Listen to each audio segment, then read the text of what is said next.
Welcome back to another episode of Novelio. Today is Monday, June the 7th, 2021. I'm going to continue on with my reading of It Happened on Dufferin Terrace. Chapter 11. Chateau Frontenac, Quebec City. Get this thing off me! Serenity struggled to push the beast away from her. Knocked on her back, the black lab towered over her and plastered her face with kisses. All the while, the animal's back end swayed from side to side, propelled by the fiercely wagging tail. Soon the man caught up and got his fingers through the loop of the choker. "Bad girl, Tori!" As he admonished the canine, he clipped the leather rope to the collar. "Let me help you up." "I don't understand. We've let her off leash down here in the city before, and she's never run off like this. I don't know what got into her." The dog sat and lowered his head. A pair of doleful brown eyes projected an admission of guilt and serenity. "I'm Roger Scott." He reached out his hand to help her to her feet. No longer running, the full-lined ear flaps of his red and black checkered headgear hung where they belonged, and the laces for tying them under his chin dangled. Concern-filled dark brown eyes peered from beneath the hat's fur trim covering his forehead. His dark brown facial hair was shaved short. Not a speck of gray. Eyebrows, although barely visible, likewise. No scars or other distinguishing features marred his smooth, oval-shaped face. Accepting his assistance, she took hold and he pulled her to a standing position. "I'm Serenity Lane. Can I buy you a coffee or something to apologize for what's happened?" The boy who came thundering towards her and knocked her cheater specs over the wall tugged on the tail of Roger's parka. "This is my son, Adam. I think he owes you an apology as well, since it's down to him that your glasses went over the edge." "I'm sorry, lady. I was trying to get them for you." "They're cheaters, so no big deal." She turned to the boy's father. "I can't accept. I'm supposed to be leading a seminar in the hotel here. Mind you, after bolting out of there, they probably don't want me back.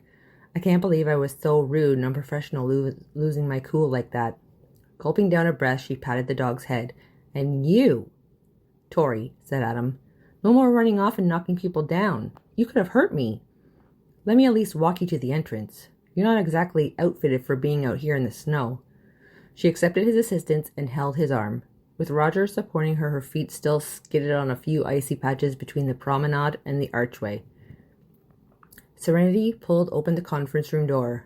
"Sorry, gentlemen, I forgot something back in my room." A bald-faced lie, but the best she could come up with on the spot. Martin Thacker nodded and mouthed, "I understand." She shoved her hands into her coat pockets and rummaged in them, hoping to find something that would back up her story. Her keychain with red laser-like light, the appropriate gadget for pointing things out as she talked. She detached her keys and returned them to her long brown wool outerwear before returning the garment to the hat rack in the corner. When she took her place near the projector screen, the troublesome store manager smirked. "Miserable git." Button on the remote clicked. Serenity began. The first slides were historical facts about Jonathan's since its inception. "You dragged us here to tell us things we already knew?" the annoying man asked. She counted to 3 and breathed in. That man tried her patience right from their initial meeting in his location on Bloor Street. Because of the earlier incident, she didn't audit his shop. Her colleague Phil Bradford looked after that one and the one in the Yorkdale Mall. Since both were located in the GTA, the managers talked to one another. "Enough. Let the woman speak." Jonathan Drake snapped and turned to her. "Continue. I'm sure we're all interested in what you have to say." A man coming to her rescue was something to which she was not accustomed. She handled most situations with ease, but he had her so rattled she couldn't concentrate, let alone head a session. She sucked in another deep breath and began again. "Jonathan's has been in business for over 100 years, and I'm certain we all want to see the firm survive for another century. Those foundations keep the company going, but they're antiqued. Now is the time for the business to emerge as a model for other Canadian-owned retail chains." Another pause. "I visited the stores across Canada, except for the 2 Toronto locations. Another member of our agency looked after those while I traveled elsewhere. Most of them are doing well. Very well, in fact. Those successful things might not work in every location, but we can alter the positives to suit the requirements of another store. During this portion of her talk, she kept her eyes locked on one person. He squirmed and turned crimson. She enjoyed every minute of his discomfort. 2 more hours of slides and discussions at Serenity concluded the meeting. Thank you very much for attending today. I'll see you back here in the morning at 10 sharp. Chapter 12. Chateau Frontenac, Quebec City. Serenity's clothes hung on the rail in the wardrobe inside the door. How to dress? Roger was taking her out to apologize for their disastrous first encounter. He never discussed anything about attire. Business? Casual? She was unsure about what to wear and disliked those situations. While she perused her clothing, his surname sprang to mind, the same as the woman she took to lunch in the Maritimes, the one who said she had a brother in Quebec City. Couldn't be, though. Scott was a common family name. The municipality stretched beyond the inner walled portion that was Vieux-Quebec, far too coincidental to be true. In the end, Serenity chose bootcut jeans, a long-sleeved black t-shirt, and a gray blazer. She sat on the bed and pulled on her boots. She counted on there not being too much walking since her footwear had 2.5-inch heels. Her long wool winter coat bore traces of the black lab's attention. Stray hairs clung to it and refused to relinquish their grip on the fabric. Even an adhesive lint roller was unsuccessful. The Weather Network said the temperature was -5 degrees. Snow was in the forecast. Roger had agreed to meet her in the anteroom. When she emerged, he stood and walked to her. His son stayed behind him in one of the seats. I hope you don't mind, Adam coming along. The kid was there, so she couldn't very well refuse. It's fine. She was not fond of children, especially this one. Him knocking her eyewear over the crag did nothing to endear himself to her, even though they were cheaters. She smiled and said no more. Shall we? Roger reached out his arm in an invitation, and they strolled to the exit. A gust of damp wind hit Serenity when she stepped past the shelter of the building. Happy she had her warm wool coat, she shivered and drove her hands deeper into her pockets. She pulled out an ivory-knitted beret and coordinating mitts. As she tugged them on, she turned to her companion. Where are we going? I thought we would give you a short tour of our beautiful city. We'll stop for something to drink on our travels. Adam started ahead of them at a run. Come on, you two, hurry up. She didn't own anything flat, let alone winter boots. The walkway was wet and her foot skated on an icy patch. Roger caught her before she went down. You okay? Her face flushed with embarrassment. She was never this clumsy back home or elsewhere on her trip when she encountered inclement conditions. Why did she turn to a klutz when she was with him? Once steadied on her feet, they struck out again. In front of a colossal monument, she stopped. Samuel de Champlain. No one knows what he looked like, but the creator thought this would be a decent likeness based on the knowledge of the time. At the crosswalk, Roger steered her across and down a busy thoroughfare lined on one side with boutiques and restaurants. A magnificent cathedral, the one the cab drove by, taking her to the hotel, dominated the other. Further along, the roadway opened up into bustling park. Clapboard huts trimmed for the festive time of the year crammed the space. People mingled among them. Our German Christmas marketplace opens on the American Thanksgiving and runs Thursdays through Sundays, starting at 11 each morning. I don't know what to say. For a brief moment, the scene in front of Serenity moved her. I promised you a drink. Well, buy a hot chocolate from one of the vendors, and we can still walk around. There's more over there. Roger pointed to a plot on the other side. It's prettier at night. The aromas of fresh-cut pine and warm cider wafted in the air. Serenity closed her eyes and tried to imagine it at night. Her well-appointed room was well within walking distance, so she could visit again later after eating. While they wandered through the maze of huts, flurries began. Fat, fluffy flakes drifted downwards. There was no wind to blow them around. In no time, this new coating of pristine white coated the dirty snow against the curbs and buildings.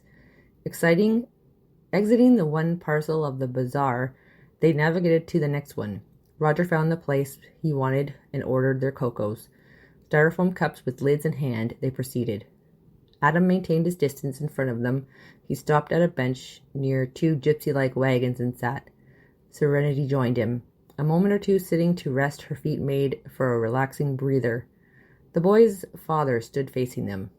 I assume you like to walk and aren't bothered by steep inclines? The city has plenty of both, and you must see the lower town.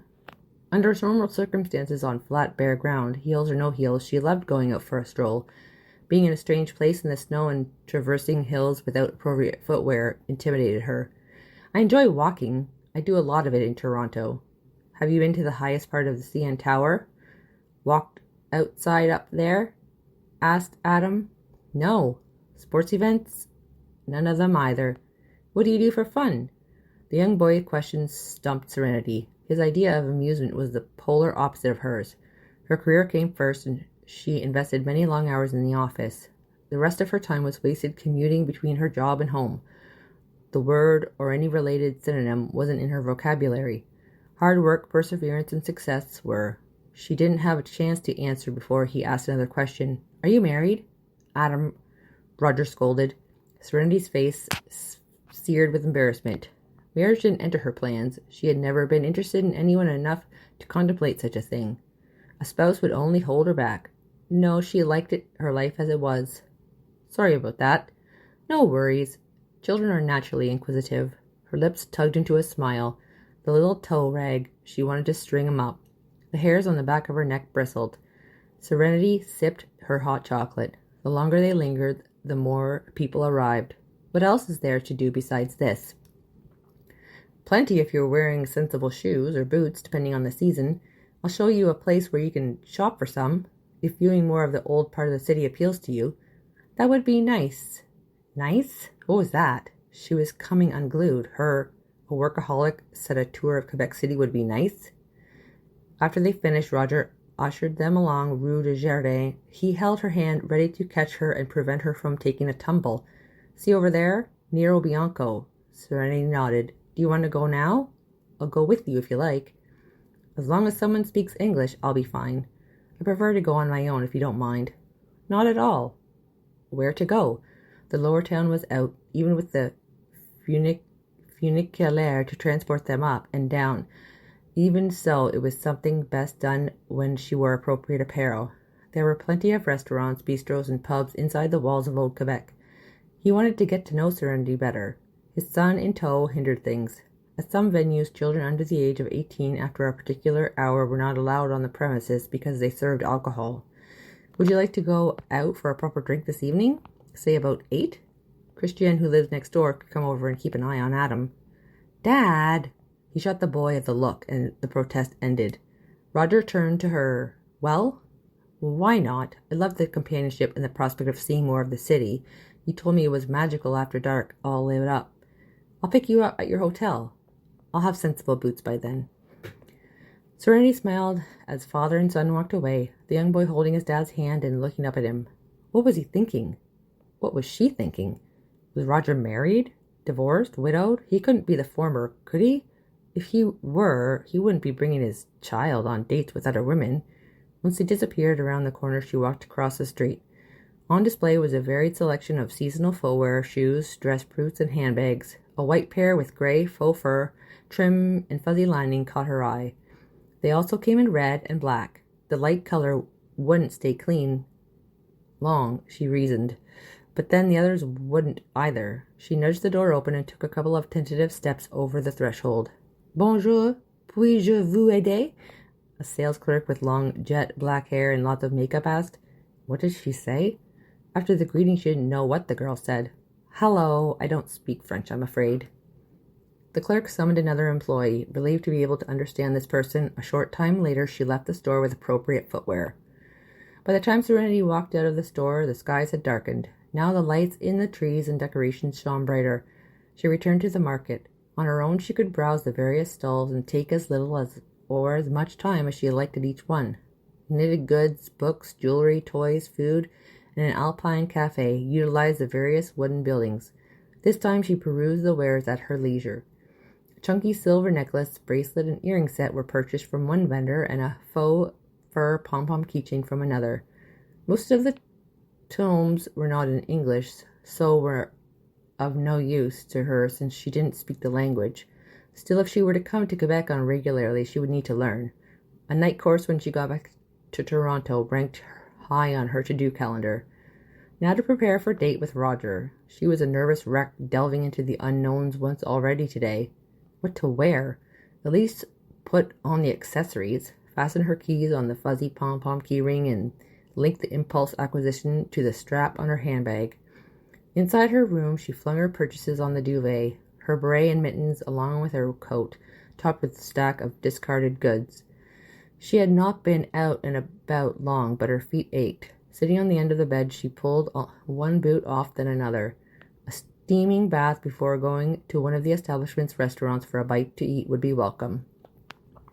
The long, luxuriating soak rejuvenated Serenity. Her stomach rumbled. She had gone since breakfast without food, only the hot chocolate Roger bought into the Christmas market. She opened the package containing the jewelry she purchased. String affixed the price tag, so she separated the strands, shoved the paper tag through the loop, and removed them. The necklace hung in the place above the neckline of her long-sleeved black t-shirt. Bracelet stepped on her right wrist.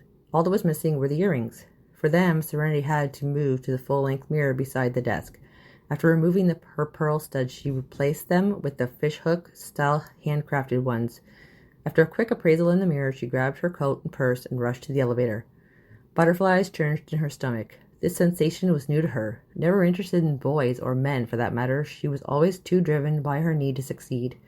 At work-related functions, she never went doe-eyed over any man regardless of how handsome he was. Those events were work and nothing more. When up against them, she held her own.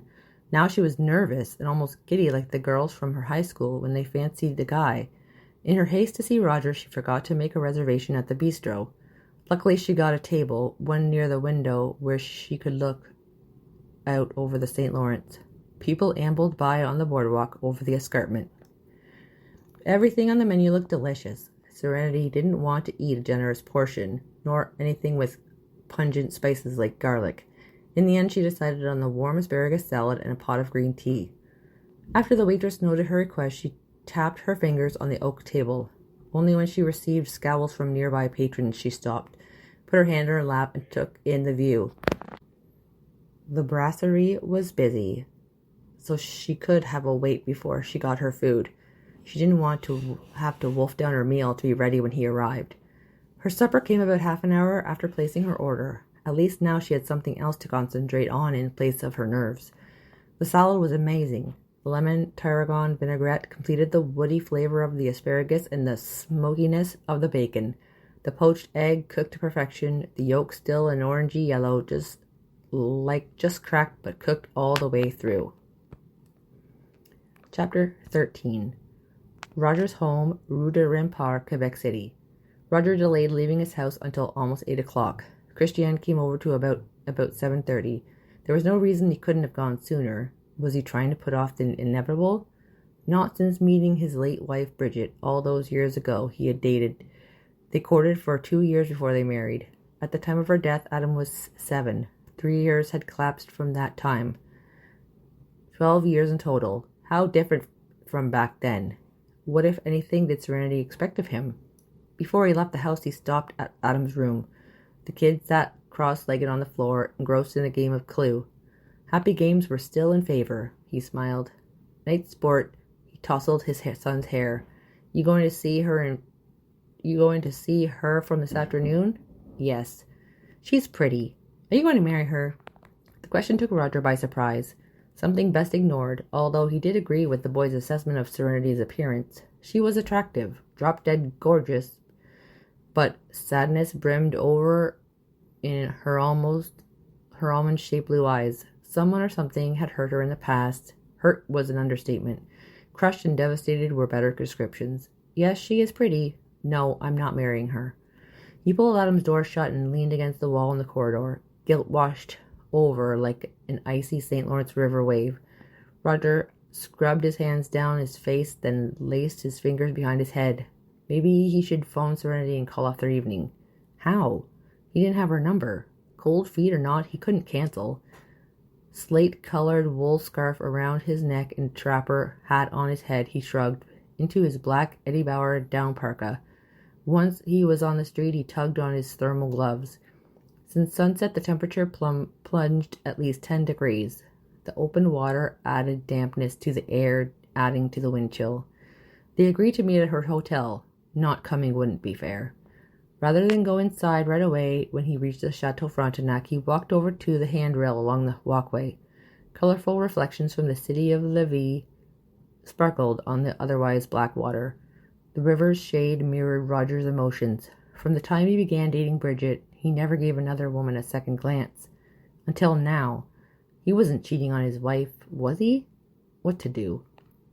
From her table in the bistro, Serenity spotted Roger leaning on the barrier. She knocked on the window in an attempt to get his attention, but was unsuccessful. All that did was draw angry looks from other diners and servers. She drained her teacup, stood, and snatched her coat from the unoccupied chair. By then the man on the boardwalk had vanished. Not wanting to miss him, she hurried to the exit.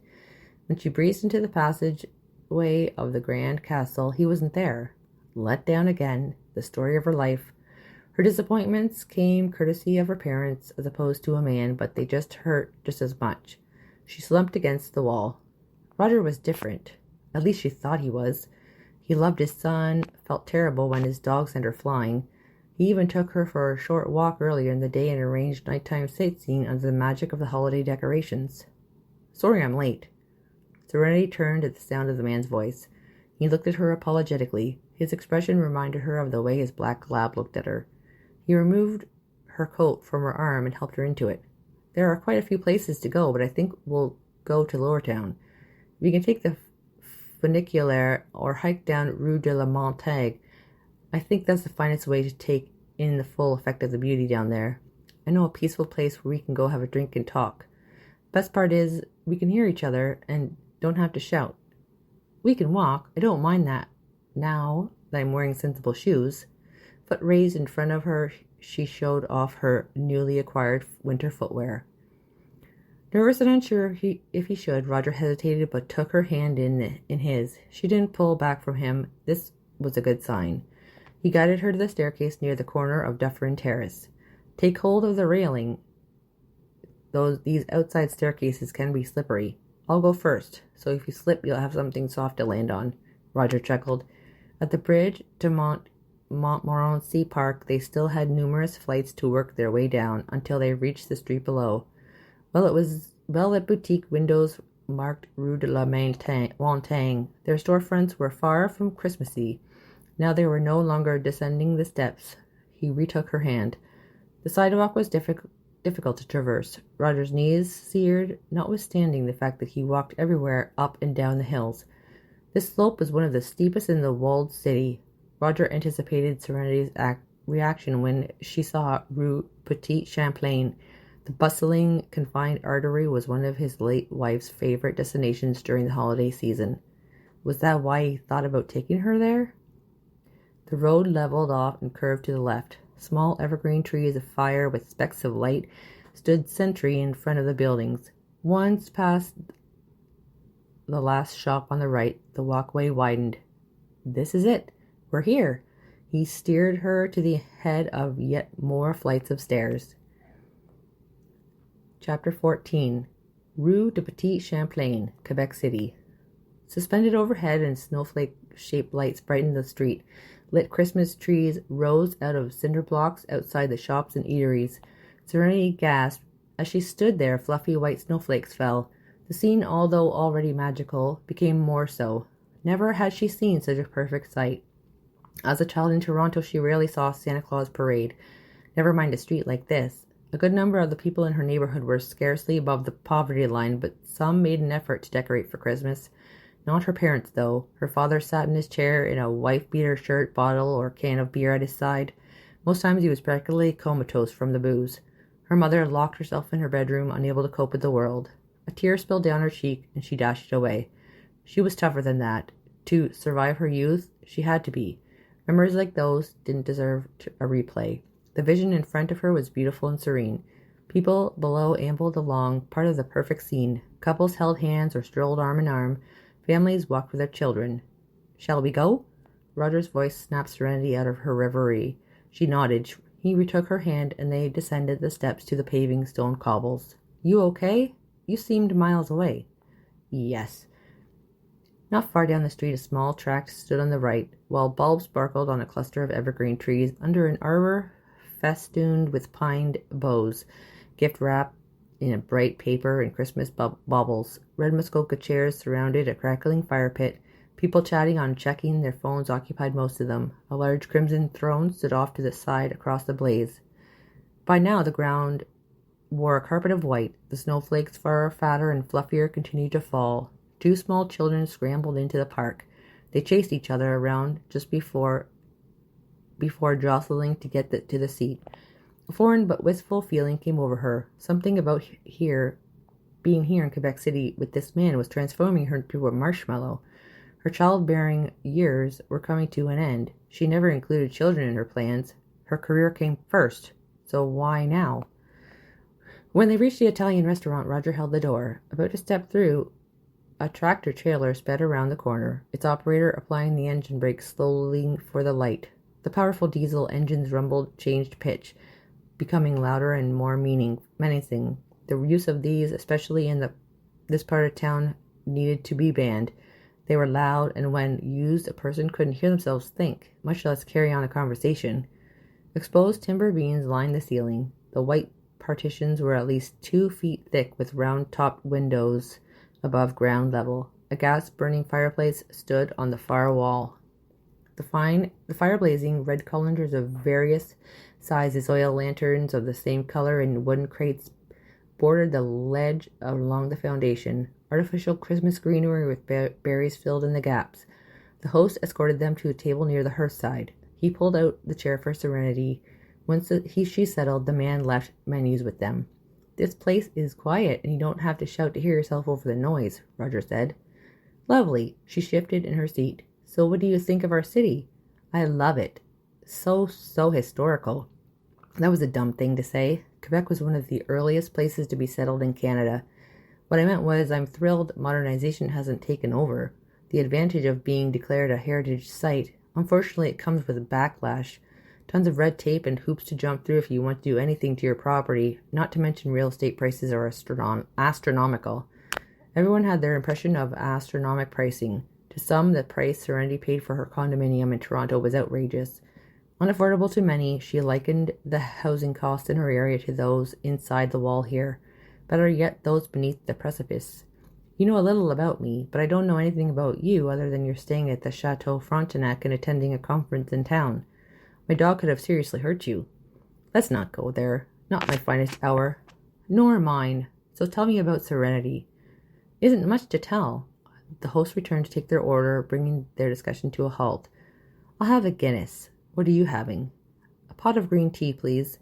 "In that case, I'll have a coffee." Unsure what to do, she fidgeted with the napkin. Roger put his hands on hers, impeding their movement. "You were about to tell me about yourself." "Name, rank, and serial number version?" Serenity Lane, a business consultant with Thacker Price & Associates on Bay Street in Toronto. "Nothing else? What about likes and dislikes?" She had plenty of the latter. Roger, being nosy, topped her list. "What about you?" She held her breath, waiting for the other hoof to fall, find out if he had a wife. The drinks arrived, and she steered the streaming liquid to the stainless steel container. A wedding band on the ring finger of his left hand screamed married. "I was, but I'm not now." Unsure of what to say, she said, "Go on." If he was lying, she needed to cut her losses and escape from him at the first opportunity. "My wife is dead. She died 3 years ago." Sadness washed over Roger's eyes. He spoke the truth. No one, well, almost no one, would be that cruel to lie about the death of their spouse. And convincingly, now she felt like an idiot for asking such an insensitive question. She should have let him bring the subject up, not be blindsided by it. "I'm sorry." Serenity took another taste. "You didn't say much about yourself before, so come on, tell me more." Roger bent forward in his chair. "You don't want to hear about me." "I told you what my livelihood is. What about you?" Personal space invaded when he shifted closer to her. She shrank back. "Data security specialist at Hotel Dieu Hospital." "Interesting." Throughout the evening they found out more about each other, but never much at one time. And all work, education related, nothing else shared. "So you grew up in Ottawa, got your degree at McGill. What other tidbits about Roger Scott are you willing to share?" He smiled but said nothing. "This is a long shot, but you have a sister, Melissa, who lives down east?" Roger's eyes widened with astonishment. How do you know?" Now he backed away from Serenity. Did he think she was some psycho or clairvoyant? The shock of this woman knowing his sibling was evident in his mannerisms and facial expression. "I did a review of the Jonathan store in New Brunswick. I met Melissa Scott there. She was quite helpful and a lovely girl. We went out to eat my last day in town. She told me she had a brother here in Quebec City. With you both having the same last name, albeit a fairly common one, I took a chance you were him. Not seen Mel in ages. Guess the last time would have been at—" His voice trailed off. "Dad's funeral. I'm sorry. I didn't mean to dredge up bad memories for you." "No, you're okay." They chatted and laughed over drinks.